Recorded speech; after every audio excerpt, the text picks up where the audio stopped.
Go ahead. Okay. So my presentation is on whether or not college athletes should receive compensation for their play at their college and university. Um, Cam Newton is an NFL caliber top prospect quarterback who recently ended his college football career at Auburn University. During his time at Auburn, he won a school national championship, brought them a Heisman Trophy, and won for them the recognition of being the top football program in the nation.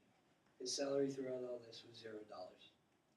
Maya Moore, a recent graduate of UConn and perhaps the brightest star ever to shine in their hallowed women's basketball program, was in much of the same position.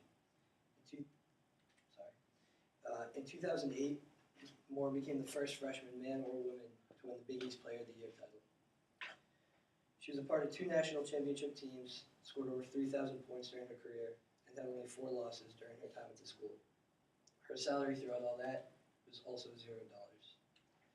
Sean Thompson, a name recognizable only by avid football fans, is a current free agent linebacker for the Houston Texans.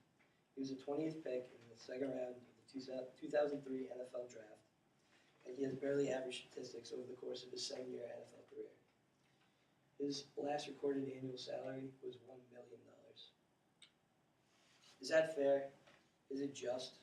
Is it all right that a college player can make headlines and daily appearances on SportsCenter, gain in their school and their sport well-deserved recognition and not get compensated to do so?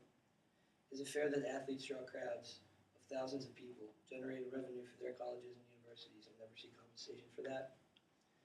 Currently, the NCAA restricts the payment of players by any means. That includes potential recruits. Athletes are to receive no payment for their play beyond the scholarship offered by the school. No extra compensation is to be provided. There have been several prominent violations of the rule, all of which lead back to the same pressing question: should athletes get paid? One of the most notable instances surrounding the illegal payment of an NCAA athlete came in 1996, in what is now referred to as the Michigan basketball scandal. This case involved the University of Michigan booster named Ed Martin, who allegedly provided over $600,000 to 4 Michigan basketball players, including 4-time NBA All-Star Chris Webber, who's shown there. Martin was in clear violation of NCAA rules, as were the players, but claimed he gave the players the extra funds so that they could buy the necessary equipment and resources needed to reach their full potential on the court. A more recent example of a violation involving the payment of college athletes actually involved Cam Newton, who I mentioned earlier. This past season, Newton was involved in a controversy that involved his father, Cecil Newton, allegedly accepting bribes from Division I recruiters in return for his promise that Cam would sign to play with their school. My point coming from all this is that the NCAA has a no-nonsense policy when it comes to the illegal compensation of collegiate athletes. The Michigan incident resulted in the withdrawal of Webber and his teammates 2 national championship appearances and resulted in a brief suspension from his NBA play. Cam Newton was nearly ineligible for the Heisman Trophy and faces suspension from postseason play.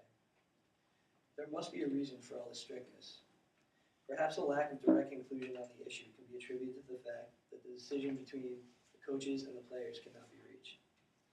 The 2 main issues that arise when it comes to the compensation of college athletes are who gets paid, and if so, how much.